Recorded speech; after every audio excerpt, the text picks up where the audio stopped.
Bonjour à tous, amis chouetteurs. Vous voici dans ma 6e vidéo dans laquelle je vous présente ma solution pour l'énigme 560. Cette énigme complexe sera capitale dans mon jeu puisqu'elle va révéler mon premier axe final, mais surtout elle va se connecter avec l'ensemble de mes résultats antérieurs. Jouant un rôle de confirmation et de validation du chemin parcouru jusqu'ici, la 560 fera référence à plusieurs résultats déjà obtenus, mais qui apparaîtront sous forme de chimères, c'est-à-dire dissimulés sous une autre apparence. Un même corps, la solution, avec une tête différente. Ceci permettra aux seuls chercheurs sur le bon chemin d'intégrer ces nouveaux visages en les identifiant pour ce qu'ils sont réellement, c'est-à-dire des éléments déjà en leur possession. Mais surtout, cela déroutera au passage le chercheur égaré qui sera alors contraint de forcer une analyse sans avoir pour autant assez d'éléments en main pour permettre une identification objective de ces nouveaux visages. Cette idée me semble vraiment très importante et pourrait expliquer en grande partie la dérive, voire la déroute, occasionnée par cette chasse depuis plus de 30 ans. Indépendamment de mes résultats, je suis encore convaincu à ce jour que les notions telles que la nef encalminée, l'ouverture, la spirale à 4 centres, pour ne prendre que celle-ci, ont été largement suranalysées et qu'en conséquence, les résultats associés ne peuvent faire émerger de consensus. Une seule exception à cela, Dabo, qui ne fait pas partie de mon jeu, c'est assumé, qui suscite une adhésion collective importante, voire incontournable, au sein de la communauté de chouetteurs. Le simple fait de ne pas intégrer Dabo comme point de passage ou comme solution finale suffit à faire invalider son parcours par les hautes sphères des chouettes instances. Certains commentaires de mes vidéos en témoignent. Je réitère cependant cette idée, lorsqu'une notion nouvelle apparaît dans une énigme, on doit posséder à cet instant précis suffisamment d'éléments objectifs, de nature ludique, logique ou encyclopédique, pour identifier, si possible localiser ce nouvel élément rigoureusement sans avoir à élargir exagérément notre champ de prospection. Je termine cette introduction en vous préparant à ce qui vous attend dans la suite de la vidéo. Personne ne peut à ce jour invalider la pertinence des registres abordés lors d'une résolution, puisque seuls Michel Becker et l'inventeur ont la connaissance des solutions. Cette chasse a été élaborée par un publicitaire, Régis Hauser, qui, une fois déguisé en Max Valentin, amènera ce jeu bien au-delà des frontières de la raison. Le mythe prendra alors racine, habilement planté par ce personnage fictif et largement alimenté par les chercheurs eux-mêmes. Pour rappel, cette chasse au trésor devait être lancée au travers d'une nouvelle dans laquelle un message sous forme d'énigme est adressé à un jeune homme de 17 ans. Celle-ci devait lui révéler secrètement la position de l'héritage de son père, un œuf de grande valeur. Ce contexte est pour moi une indication qui donne du sens à l'idée que nous pourrions voyager au travers de registres beaucoup plus légers que ceux couramment acceptés et attendus. Histoire, géographie, culture ne doivent pas exclure des domaines davantage liés à l'enfance, jeux de lettres, jeux de mots, bande dessinée et pourquoi pas références commerciales en tout genre. Titre: Ad Augusta per Angusta, locution latine qui se traduit littéralement par « vers les sommets par des chemins étroits ». En première lecture, cela pourrait simplement évoquer notre parcours de chercheur en quête de victoire. Nul doute cependant que ce titre abrite un sens caché qui sera une nouvelle fois un verrou important. Nous allons devoir nous interroger sur la symbolique qu'il pourrait évoquer. Pour autant, sans autre information, il semble impossible d'avancer davantage, ce qui nous invite alors à poursuivre sur le texte et le visuel. Texte. Voilà très certainement le gros du travail de cette énigme. Le texte est long, complexe, inondé de notions nouvelles, impossible à bien appréhender en première lecture. Il semble qu'il y ait beaucoup de recherches à faire, beaucoup de choses à comprendre et d'actions à mener avant d'en venir à bout. Même sa présentation est originale, car ici, les deux quatrains sont séparés par un espace. Pourquoi séparer ainsi ce texte, alors qu'en 520, les deux quatrains sont représentés en un seul bloc? On va devoir s'intéresser à cet espace, en comprendre le sens et l'utilité. Enfin, on constate aisément que les deux vers qui terminent le texte ont un sens littéraire absolument inutile. On sait à ce stade du jeu qu'il s'agit de réaliser différents tracés.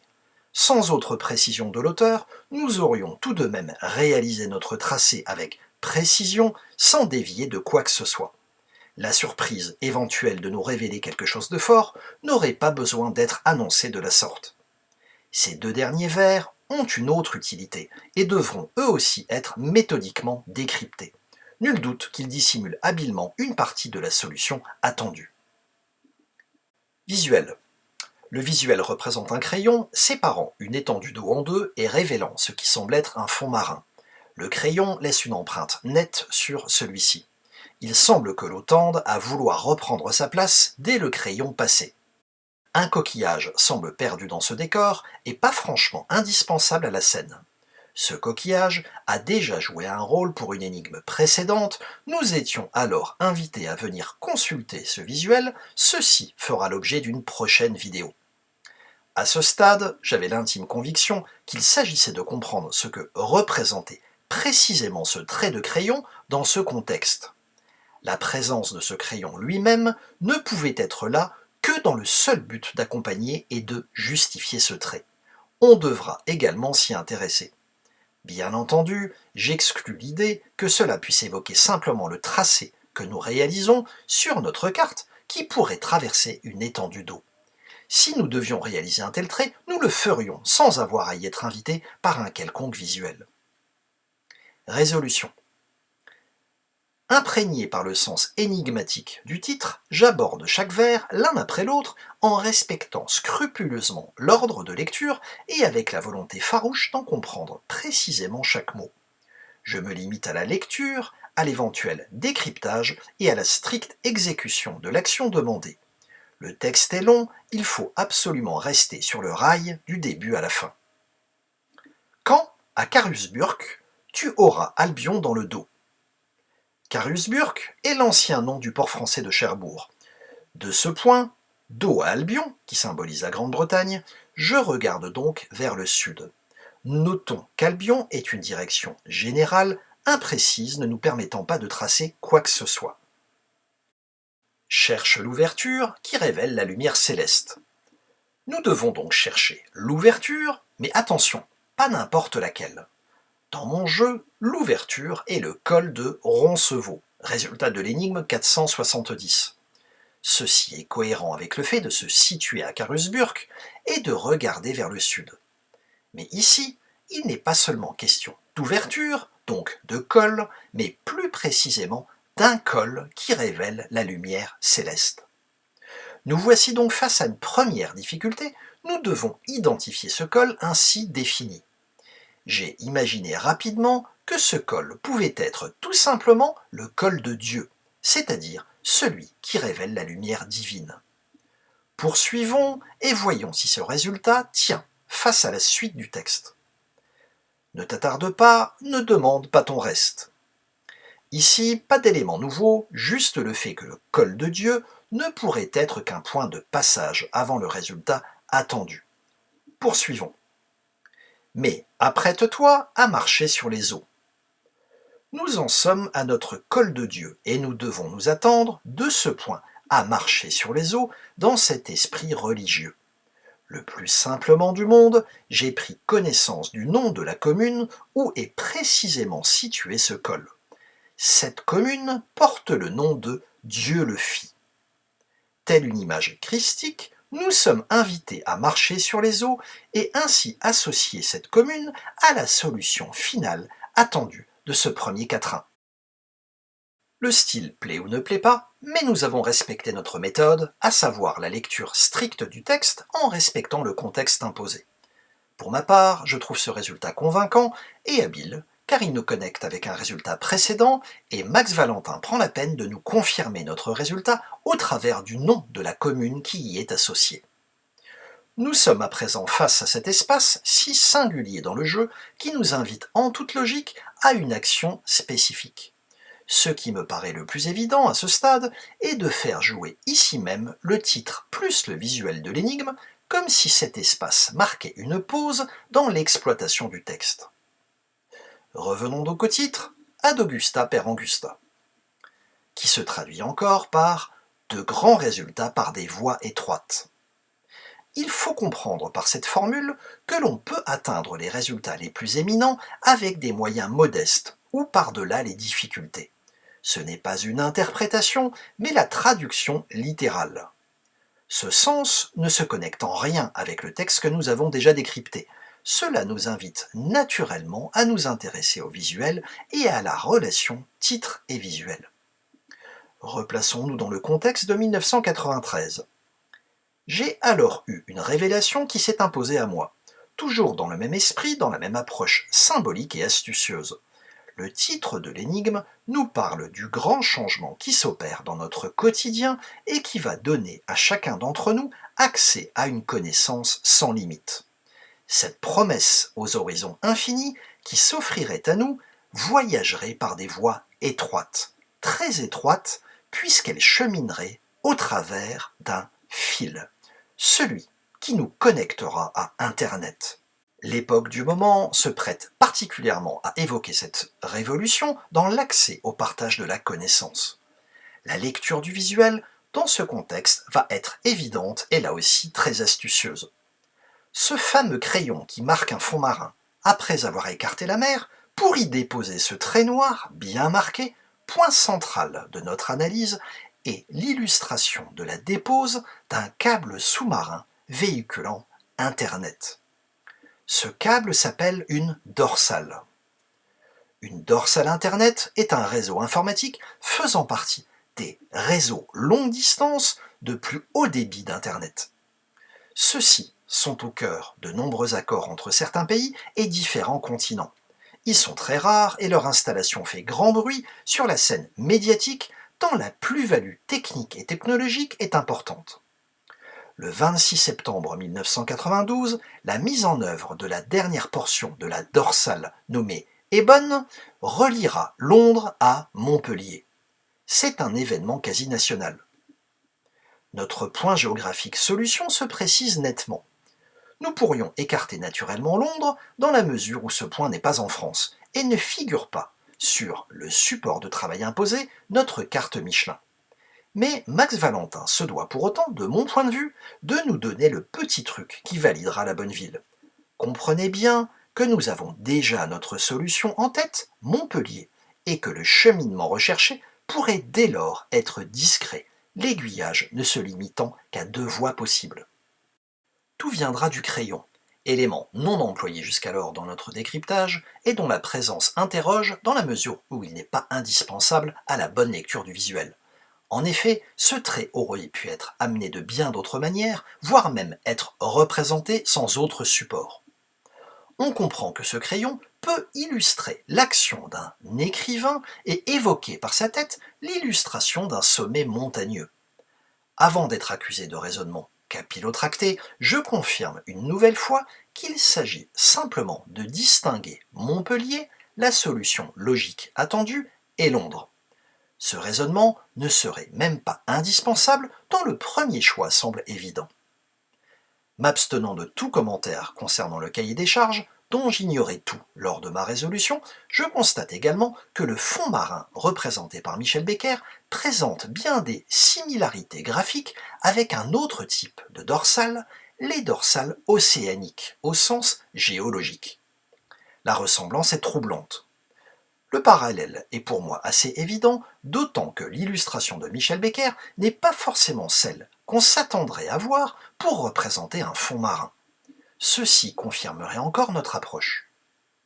Le petit coquillage, habilement dissimulé dans son environnement naturel, est un élément que nous avons déjà utilisé pour la résolution de l'énigme 500. Nous le verrons dans une prochaine vidéo. Nous en avons ainsi terminé avec notre titre, notre visuel, et nous pouvons alors tracer notre axe obtenu par les 2 premières solutions de cette énigme. Poursuivons le décryptage du texte. Par 2 fois, Neptune viendra à ton secours. Là encore, dans mon jeu, c'est assumé, nous serons bien loin des registres attendus. Cette fameuse aide de Neptune, de nature liquide, l'encre de notre stylo, n'illustrerait rien d'autre que nos 2 points marqués sur notre carte. En effet, en 1993, Neptune est une marque courante de cartouches d'encre. Cela est très cohérent puisque nous avons à ce stade deux solutions, Dieulefit et Montpellier, ce qui nous validerait l'analyse, titre plus visuel, en lieu et place de cette séparation. Le style Max Valentin évoquait les choses les plus simples avec les mots les plus compliqués, mais aussi et surtout amener la solution au travers des mots les plus anodins, comme nous l'avons déjà vu et comme nous le verrons encore lors de prochaines résolutions. Et te mènera loin du septentrion glacé. Le septentrion est le synonyme de nord. Nous devons donc nous attendre à être bien loin du nord et de son froid associé. Tout va bien, puisque nos villes solutions sont toutes deux dans le sud de la France. Poursuis ta route et n'interromps pas ton parcours. Rien à décrypter d'évident à ce stade, mais on prend conscience qu'une nouvelle solution est annoncée. Avant de voir, par l'ouverture, la nef encalminée. Voilà cette solution. La droite passant par notre ouverture, le col de Roncevaux, solution de l'énigme 470. Attention, on parle ici d'ouverture et non d'ouverture qui révèle la lumière céleste. Et une nouvelle notion importante et tant fantasmée, la nef encalminée. Comment partir à la recherche de cette nef? Comment l'identifier? Rien ici ne nous permet de le faire. Le risque, au gré de notre imagination, de nos connaissances ou du hasard, trouver quelque chose qui évoque pour nous, plus ou moins objectivement, une nef qui serait encalminée. Je ne vous dirai pas que mon approche de cette chasse au trésor est toujours objective, car sinon tout le monde accepterait mes résultats. Mais j'ai toujours eu sincèrement l'impression de poser un raisonnement qui s'appuie sur des données claires fournies par l'énigme. Titre, texte ou visuel. Ici, nous sommes seuls au monde avec une nef qualifiée d'encalminée, ce qui signifie qu'elle est privée de vent, donc immobile.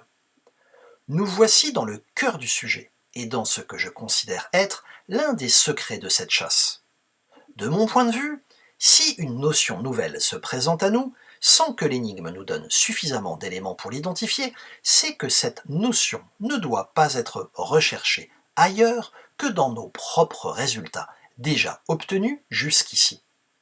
Nous avons déjà rencontré cette nef. La solution de l'énigme 600, nous le verrons prochainement, est un cinéma qui s'appelle La Nef à Grenoble. Cette nef encalminée n'est rien d'autre que l'anagramme exact de le cinéma en nef. Là encore, le chercheur habile capte ce qu'il y a à capter. Le chercheur égaré s'épuisera à rechercher une nef quelque part en France ou proche de là où il se trouve. Dabo en est pour moi la meilleure illustration. Nous voici avec ces deux nouvelles droites et un point d'intersection qui se démarque évidemment sur notre carte. Ce point précis, obtenu graphiquement, est donc la solution actuelle de notre énigme. Malheureusement, cela n'est pas encore terminé. C'est l'énigme numéro 9, notre premier axe final, selon ma théorie des trois axes 9, 10 et 11. Alors soyons plutôt rassurés que cette énigme nous offre encore matière à raisonner et attendons de voir apparaître enfin cette droite finale si attendue. Sans dévier d'un pouce, tire un trait. Vous connaissez ma théorie, là se cache un mécanisme précis. Mon instinct me dit que tout se passe dans un jeu de mots et de lettres. Osons et voyons où cela nous mène. Le mot « pouce » semble être le sujet à traiter. Si nous comprenons ce qu'il représente, la phrase pourrait prendre un sens simple et logique. Pouce se décompose en consonnes P et C et en voyelles O, U et E. PC en 1993 évoque comme aujourd'hui l'univers informatique et plus précisément l'univers de l'ordinateur personnel. Les grandes marques de l'époque sont Amstrad, Amiga, IBM, Apple ou encore Atari. Il me semble alors intuitivement que nous sommes invités à remplacer ces deux lettres PC par l'une de ces grandes marques. Rapidement, Amiga révélera un mot qui va attirer mon attention. Amiga plus O, U et E fait en effet apparaître un ensemble intrigant A, magie, O-U-E. Vous y êtes? Ce O est le seul obstacle à l'apparition de la notion de A magique. J'avais l'intime conviction que c'était le chemin à suivre et que le reste du texte allait nous permettre d'aller au bout. Et tu ne regretteras pas ce que tu as fait. Si l'on identifie ce que peut représenter ce Tua, son action, ce qu'il fait, pourrait débloquer notre décryptage. David Tua est un boxeur international de l'époque. Le jeu pourrait nous inviter alors à nous demander ce que peut faire un boxeur dans un esprit de jeu de mots. Le résultat le plus simple serait de retenir la notion de KO. Ce qui donnerait au final tire un trait KO. Autrement dit, ce O deviendrait la lettre Q. Et nous aurions alors, au final, sans dévier d'un A magique. Le chemin peut déplaire, mais le chercheur n'est pas là pour créer le raisonnement, mais pour le remonter. C'est très différent. Michel Becker indiquait encore très récemment que certains raisonnements seraient très éloignés de ce que la grande majorité des chercheurs attendent. Nous avons donc notre point d'intersection des deux droites solutions de cette énigme. De ce point d'intersection, nous aurions à rejoindre un A magique. Sur notre carte, ce A semble bel et bien présent et habilement représenté par nos différents axes obtenus jusqu'alors, d'où cette notion de A magique. Nous voici enfin en possession de notre droite, résultat final de cette énigme longue, sans aucun doute l'une des plus complexes. Comme je l'ai déjà évoqué, ce résultat date de bien avant l'intervention de Michel Becker qui exclura récemment le registre de la religion dans le jeu. La prochaine vidéo traitera de l'énigme 420, énigme qui me révélera une solution très attendue en m'indiquant la valeur de la mesure. Vous verrez, une fois encore, que Max Valentin pourrait nous avoir endormis en évoquant des notions simples qui seront fantasmées par un grand nombre d'entre nous. À très bientôt, c'était Jack Moon.